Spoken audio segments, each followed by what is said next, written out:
Thanks for joining us. We're live in Nigeria's capital, Abuja. Rescue efforts are underway after a building collapsed here in Abuja. 25 people have been rescued and taken to hospital, and 3 people have been confirmed dead. Witnesses say people can be heard screaming for help under the rubble. The building was said to be a shopping mall in the 7th Avenue area of Gwarimpa. So far, 23 people have been rescued.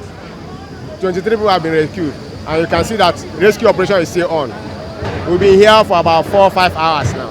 Because you can see we have already brought lights, the floodlights, so we are going to work likely throughout the night. We will not leave this place until the rescue operation is over. We are happy that so far the number of victims that are involved have been rescued most of the time, most of them alive.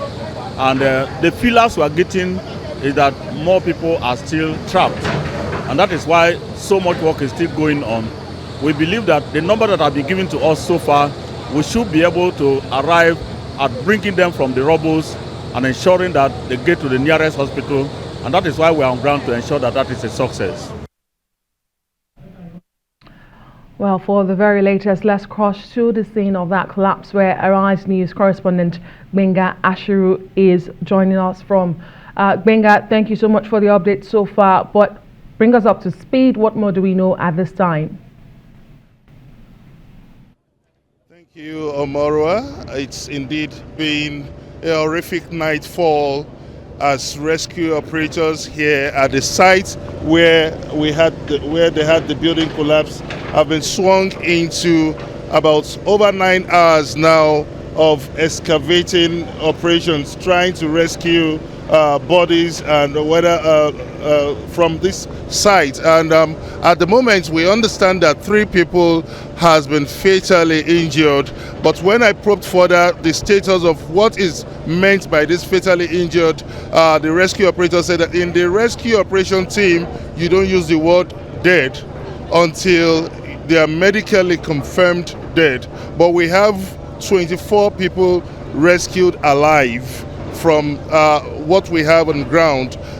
The whole city of Gwarimpa, it's quite unfortunate that they had to behold this needless tragedy, but to get a clear understanding of what the situation is right now, we have Dr. Abbas Idris, the Director General of the FCT Emergency Management Agency, here with me. Can you bring us up to speed on the rescue operation so far? Well, thank you very much. So far, so good. We have rescued 24 people. Out of the 24, 3 are fatally injured. So, and the rescue operation is still going on, as you can see. Okay, so it seems the rescue team, the rescue agencies are racing against time. It's nightfall now. We have about 23 more bodies, 23 more persons at stake that the rescue team is battling to rescue. What are the chances? No. How do you know that we have 23 more bodies, people in the rubble? Because there is no statistics that shows the number of people that were trapped. We are still searching, and we are hopeful that if there is anybody in the rubble, we will bring him out.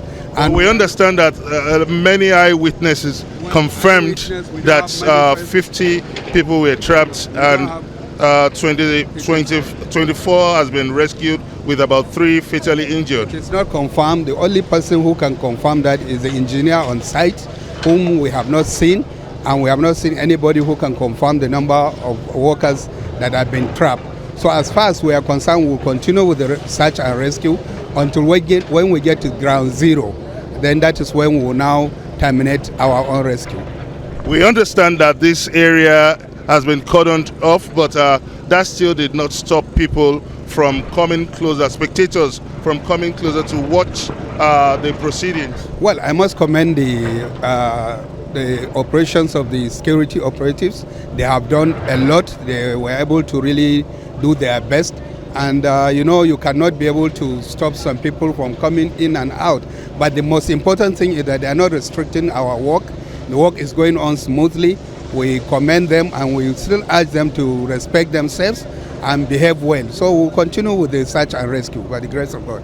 People have pointed accusing fingers on your agency that this area is meant to be a reserved green area, and that approval shouldn't have been given for building in this area. What can you say to this? Well, maybe those people who are accusing fingers is that they don't know how Gwarimpa district operates. Gwarimpa district is directly under the supervision of the Federal Housing Authority, not under the supervision of FCT. We are rendering service because it is a responsibility that we must take. The approval is not coming from the development control, neither is coming from the Minister of the FCT. So therefore, it is a responsibility of the Federal Housing Authority. They are the one in charge of the federal, Gwarimpa, and they are giving approvals for building. But this is something that we are talking with them to ensure that there should be one government, so that we can have one development control that will give approval, so that there will be standards. So in essence, you're saying the FCT Housing Authority should be held responsible for this collapse? FCT Housing Authority, Federal Housing Authority. Federal Housing Authority. Yeah. So, okay, it's back to you, Omoroa and Christian. You've seen the proceedings. It's been over 9 hours of excavation operations going on, and we've had the status: 3 people fatally injured and 24 persons rescued alive. It's the developing story or day for residents of the Federal Capital Territory of Nigeria. Gbenga, just before we let you go, some of the first respondents that was seen there are members of the Road Safety Corps, alongside, well, the chairman of the FCT Emergency Management Authority. Tell us about the medical, respondents there. We didn't see the fire service. What's going on there? Well, we understand that members of the fire service operation were there at the site earlier today. We couldn't see them, and we also understand that they are supposed to be the leading rescue agency for this operation. But at this moment, we've not been able to set our eyes on any member of the fire service team.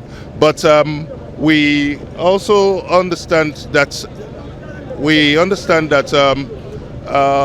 the Federal Road Safety Corps has been coming. They have been patrolling the sites, trying to convey the rescue, the rescued bodies to the hospital for medical attention.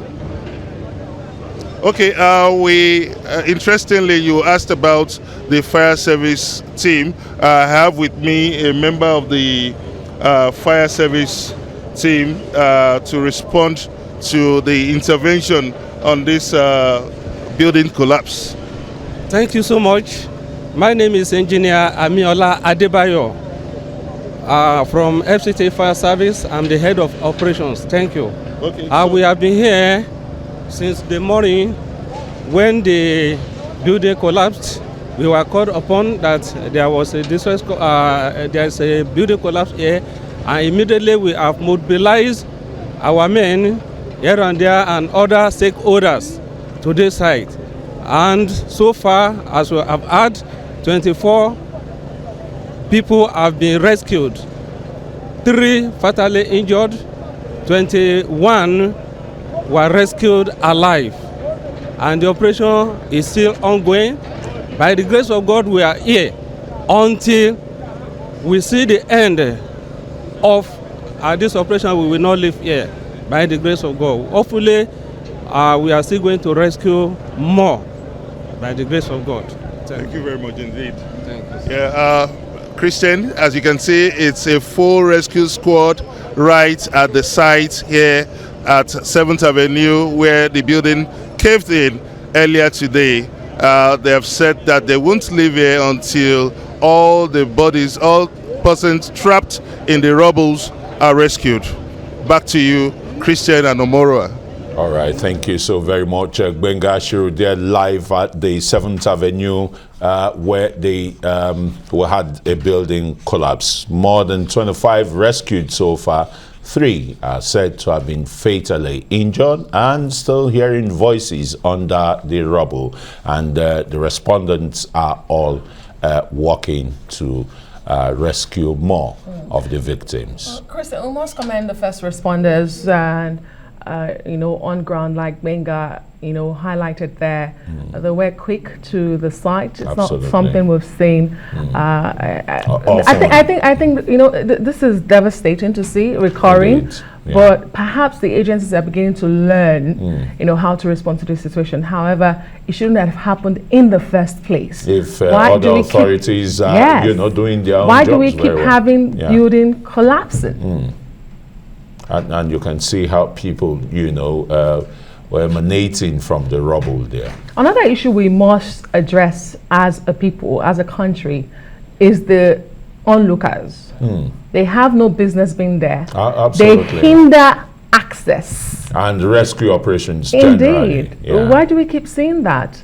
Well, despite that area being cordoned off. It needs quite a lot of education, orientation, and the rest. Yeah.